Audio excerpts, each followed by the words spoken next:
Bismillahirrahmanirrahim. Assalamualaikum warahmatullahi wabarakatuh. Perkenalkan, saya Siti Marlina, salah satu mahasiswa pasca sarjana dari program ilmu manajemen.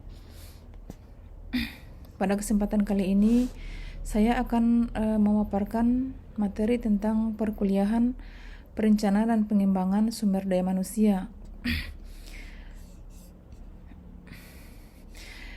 Pada mata kuliah ini kami diampu oleh Ibu Profesor Dr. Nurwati SMSI.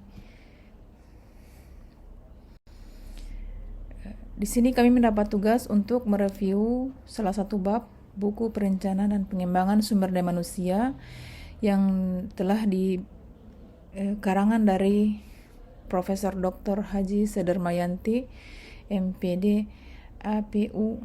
Di sini kami mendapat tugas untuk mereview bab 1, yaitu arti penting sumber daya manusia dan manajemen sumber daya manusia. Pada bab 1 ini terdiri dari beberapa sub pembahasan. Yang pertama yaitu arti penting SDM dan MSDM. Yang kedua, penerapan konsep MSDM. Yang berikutnya, ruang lingkup MSDM. Kemudian, tujuan MSDM, lalu pendekatan MSDM. Arti penting SDM dan MSDM. SDM merupakan kekuatan daya pikir dan berkarya manusia yang masih tersimpan dalam diri, yang perlu digali, dibina, dikembangkan untuk dimanfaatkan sebaik-baiknya bagi kesejahteraan kehidupan manusia. Atau SDM adalah semua potensi yang dimiliki oleh manusia yang dapat disumbangkan atau diberikan kepada masyarakat untuk menghasilkan barang ataupun jasa.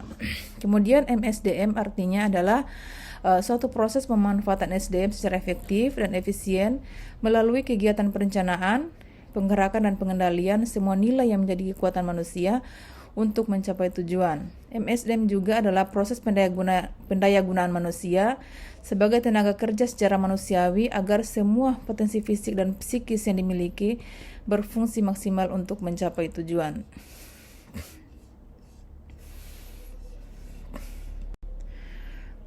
Kemudian di bab ini kita akan mempelajari tentang pentingnya manajemen sumber daya manusia. Mengapa manajemen sumber daya manusia itu begitu penting, baik itu dalam sebuah organisasi profit maupun non-profit? Sebab di sini kita akan melihat dengan manajemen sumber daya manusia, maka dalam melakukan analisis jabatan itu, dalam hal ini adalah menetapkan karakteristik pekerjaan tiap-tiap SDM menjadi mudah. Yang kemudian manajemen sumber daya manusia dianggap penting di saat merencanakan kebutuhan SDM dan merekrut calon pegawai. Kemudian dalam menyeleksi calon pekerja, lalu MSDM itu juga dianggap penting ketika dalam memberi pengenalan dan penempatan pada pegawai baru, menetapkan upah, gaji dan cara berkompensasi, memberi insentif dan kesejahteraan, melakukan evaluasi kinerja, mengkomunikasikan pendidikan, pelatihan dan pengembangan, membangun komitmen kerja, dan memberi jaminan kesehatan. Semua ini adalah merupakan alasan mengapa pentingnya manajemen sumber daya manusia itu untuk dipelajari. Kemudian peran perubahan manajemen sumber daya manusia. Yang pertama adalah SDM dipandang sebagai pendorong produktivitas. Mengapa dikatakan dia sebagai pendorong produktivitas? Sebab peningkatan produktivitas penting dalam lingkungan kompetitif global dan SDM itu memainkan peran penting dalam menurunkan biaya tenaga kerja. Kemudian peran perubahan manajemen SDM dalam hal ketanggapan.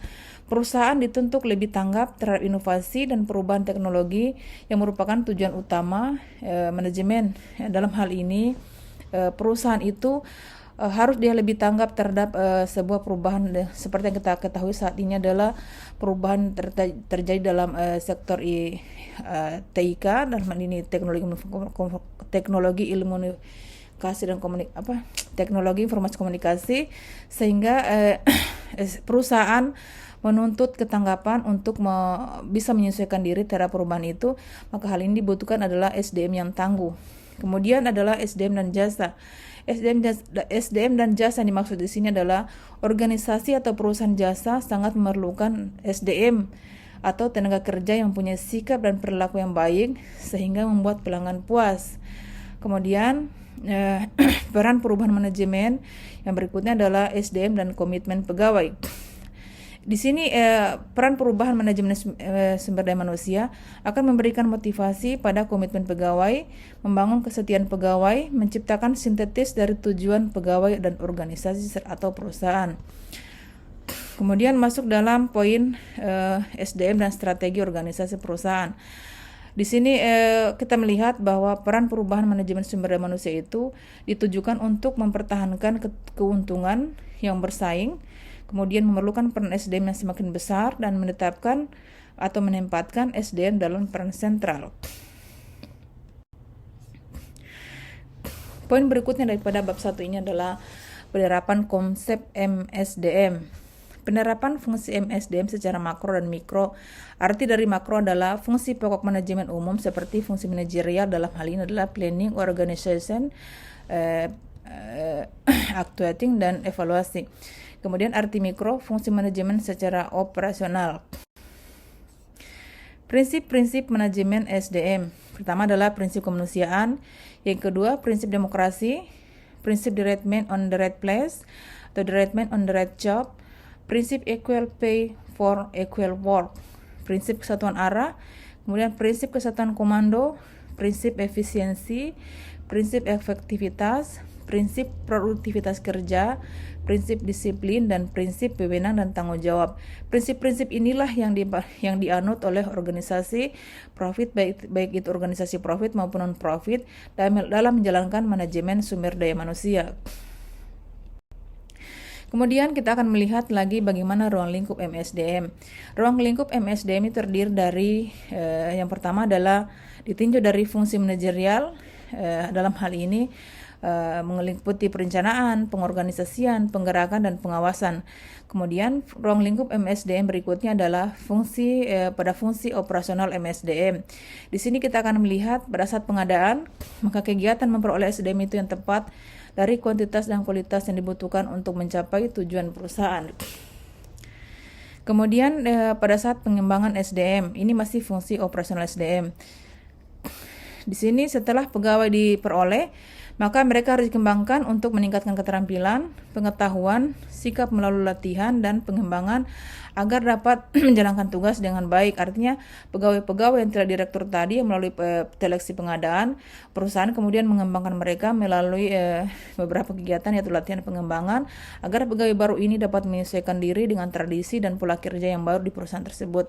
Yang kemudian dalam fungsi operasional MSDM berikutnya adalah mengenai pemberian kompensasi dan balas jasa. Berikutnya adalah pengintegrasian pegawai. Fungsi pengintegrasian adalah untuk memperoleh keamanan kepentingan pegawai, perusahaan, dan masyarakat. Di sini kita berbicara tentang bagaimana perusahaan itu bisa menghargai perasaan-perasaan pegawainya, sehingga pegawai itu bekerja seolah-olah dia bekerja pada miliknya sendiri, sehingga dia tidak punya niatan untuk berbuat curang terhadap perusahaan. Yang kemudian adalah pemeliharaan pegawai. Pada pemeliharaan pegawai ini berkaitan dengan usaha mempertahankan kesinambungan dari keadaan yang telah dicapai melalui fungsi sebelumnya. Kemudian salah satu lagi fungsi operasional dari MSDM adalah pemutusan hubungan kerja. Di sini pemutusan hubungan kerja seperti pemensiunan, pemberhentian, atau pemecatan pegawai yang tidak menjalankan tugas atau tidak sesuai dengan harapan perusahaan. Next, kita akan masuk ke dalam tujuan MSDM. Apa yang menjadi tujuan daripada MSDM ini? Maka dengan kita mempelajari MSDM ini, maka kita akan mengetahui atau kita dapat memberi saran kepada manajemen tentang kebijakan SDM. Yang kemudian untuk memastikan organisasi perusahaan memiliki SDM bermotivasi tinggi dan berkinerja tinggi, dilengkapi sarana untuk menghadapi perubahan. Kemudian tujuan dari MSDM ini adalah memelihara dan melakukan kebijakan dan prosedur SDM untuk mencapai tujuan organisasi perusahaan.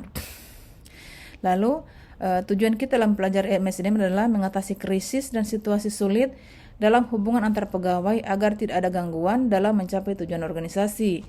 Lalu menyediakan sarana komunikasi antar pegawai dan manajemen organisasi.